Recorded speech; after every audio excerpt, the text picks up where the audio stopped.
Good morning to all my dear students. Welcome to your Hindi class. आज की हिंदी की कक्षा में आपका स्वागत है. आज हम पढ़ेंगे आपकी व्याकरण की पाठ्य पुस्तक से पाठ 6 लिंग. तो सबसे पहले हम ये जान लेते हैं कि लिंग होते क्या हैं या लिंग किसे कहते हैं. लिंग अर्थात जेंडर.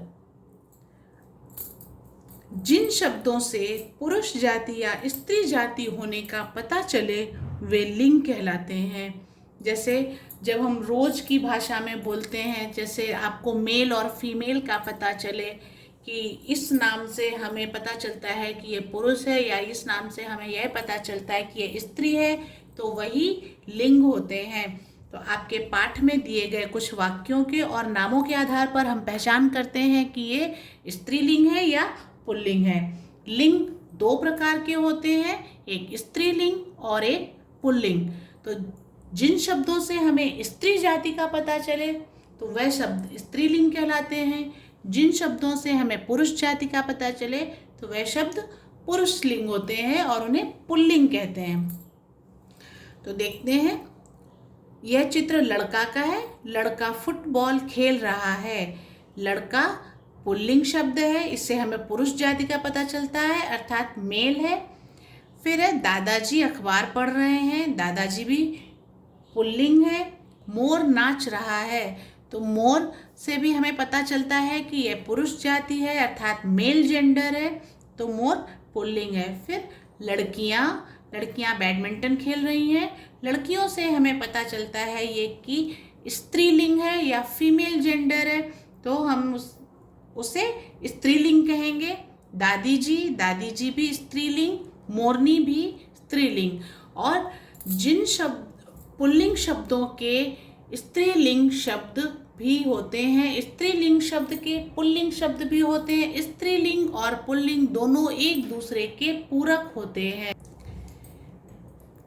आपकी टेक्स्ट बुक के पेज नंबर 26 पर इस तरह से एक सारिणी या लिस्ट दी गई है, जिसे हम पढ़कर देखेंगे कि पुल्लिंग शब्दों के स्त्रीलिंग शब्द किस तरह के होते हैं. यह लिस्ट आपको आपकी नोटबुक में भी लिखनी है.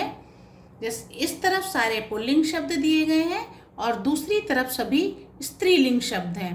तो देखते हैं पुल्लिंग शब्दों के स्त्रीलिंग शब्द किस तरह से होते हैं. बेटा, बेटी, लड़का, लड़की, पिता, माता, दादा, दादी, चाचा, चाची, शेर, शेरनी, ऊंट, ऊंटनी, मोर, मोरनी, चूहा, चूहिया, धोबी, धोबिन, माली, मालिन, बैल, गाय, घोड़ा, घोड़ी, राजा, रानी, भाई, बहन, पुरुष, स्त्री, बंदर, बंदरिया, आदमी, औरत, नौकर, नौकरानी, नाना और नानी. तो इस तरह से हमने पुल्लिंग और उनके स्त्रीलिंग शब्दों को जाना. अब आते हैं अगले पेज पर. पेज नंबर 27 पे हम अभ्यास करेंगे. प्रश्न 1, दिए गए शब्दों के सही लिंग पर सही का निशान लगाइए. इस तरफ हमें सभी जो भी लिंग दिए गए हैं तो उनका दूसरा सही लिंग कौन सा होगा, हमें उस पर सही का निशान लगाना है. अगर इस तरफ पुल्लिंग है तो हमें उसका ये देखना है कि यह शब्द पुल्लिंग है या स्त्रीलिंग है, तो हमें उसके सही शब्द पर निशान लगाना है. जैसे भाई, भाई क्या है, भाई से हमें पुरुष जाति का पता चलता है. पुरुष जाति को हम पुल्लिंग कहते हैं, तो हम पुल्लिंग पर निशान लगाएंगे. बंदरिया, बंदरिया स्त्रीलिंग है. चूहा, चूहा पुल्लिंग है. चाची स्त्रीलिंग है. घोड़ा पुल्लिंग है. अगला प्रश्न, मैं स्त्रीलिंग हूँ तो पुल्लिंग कौन है, लिखिए. यानी इस तरफ जो ये नाम दिए गए हैं इनका कहना है कि मैं स्त्रीलिंग हूँ, तो मेरे पुल्लिंग शब्दों को लिखिए. पहला उदाहरण करके दिया गया है ऊँटनी, ऊँट। बाकी के हमको स्वयं करने हैं। मामी, तो मामी का पुल्लिंग शब्द होगा मामा, मोरनी, मोर, रानी, राजा, बहन, भाई, दादी और दादा। अब आएंगे अगले पेज पर, पेज नंबर 28, प्रश्न नंबर 3। चित्र देखकर जोड़े बनाइए। यहाँ पर आपको कुछ चित्र दिए गए हैं और उनके नाम भी लिखे हैं। अब हमें उनके सही जोड़े बनाने हैं। जैसे बेटा, तो बेटा का सही जोड़ा कौन सा होगा?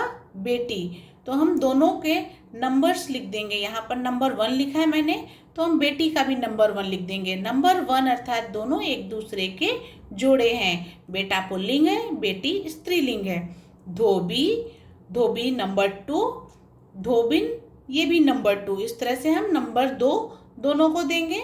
शेर और शेरनी, शेर नंबर 3, शेरनी नंबर 3, यानी शेर का जोड़ा कौन होगा? शेरनी। पिता और माता, तो पिता को भी हम नंबर 4 लिखेंगे और माता पे भी हम नंबर 4 लिखेंगे। फिर नेक्स्ट क्वेश्चन, दिए गए शब्दों में से पुल्लिंग और स्त्रीलिंग शब्द अलग अलग करके लिखिए। यहाँ पर हमें मिक्स शब्द दिए गए, यानी दोनों को आपस में एक दूसरे में मिला के लिखा गया है। कुछ शब्द स्त्रीलिंग है और कुछ शब्द पुल्लिंग है, तो हमें उनको छांटकर अलग अलग लिखना है। जैसे गुड्डा, गुड्डा पुल्लिंग शब्द है तो हम पुल्लिंग की साइड लिखेंगे। दुल्हन स्त्रीलिंग है तो हम स्त्रीलिंग की साइड लिखेंगे। बेटी स्त्रीलिंग है, हम स्त्रीलिंग की साइड लिखेंगे।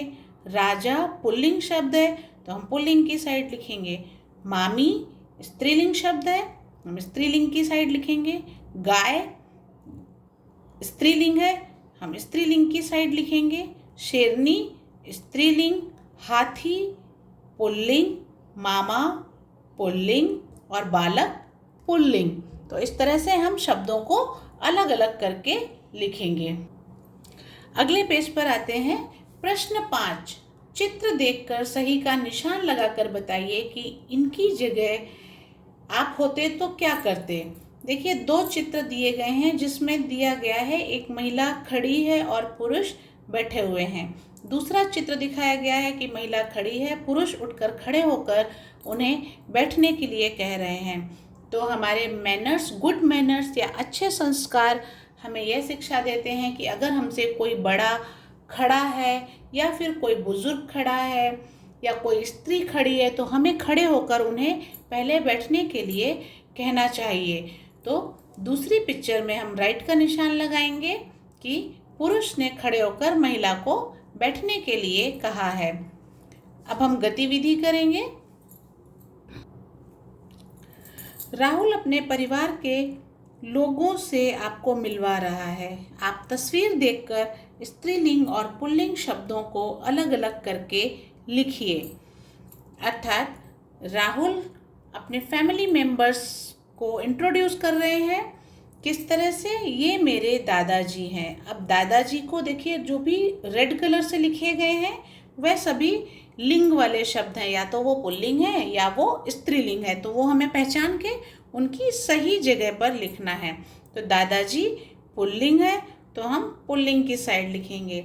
ये मेरी दादी जी हैं, दादी जी स्त्रीलिंग है तो हम स्त्रीलिंग की साइड लिखेंगे। ये मेरे पापा हैं, पापा पुल्लिंग है तो हम पुल्लिंग की साइड लिखेंगे। ये मेरी छोटी बहन है, बहन स्त्रीलिंग है तो हम स्त्रीलिंग की साइड लिखेंगे। ये मेरी मम्मी है, मम्मी स्त्रीलिंग है, हम स्त्रीलिंग की साइड लिखेंगे। ये मेरा भाई है तो भाई को भी हम पुल्लिंग की साइड लिखेंगे क्योंकि भाई पुरुष लिंग में आता है। तो यह था आपका आज का पाठ लिंग पर आधारित। तो एक बार फिर से बता दूं कि लिंग किसे कहते हैं। जिन शब्दों से स्त्री या पुरुष जाति का पता चले वे शब्द लिंग कहलाते हैं। लिंग 2 प्रकार के होते हैं, एक स्त्रीलिंग और दूसरा पुल्लिंग। तो आज के पाठ में बस इतना ही। आज का वीडियो आपको कैसा लगा मेरे साथ ज़रूर शेयर कीजिएगा। तब तक के लिए घर पर रहिए, स्वस्थ रहिए और सुरक्षित रहिए। धन्यवाद।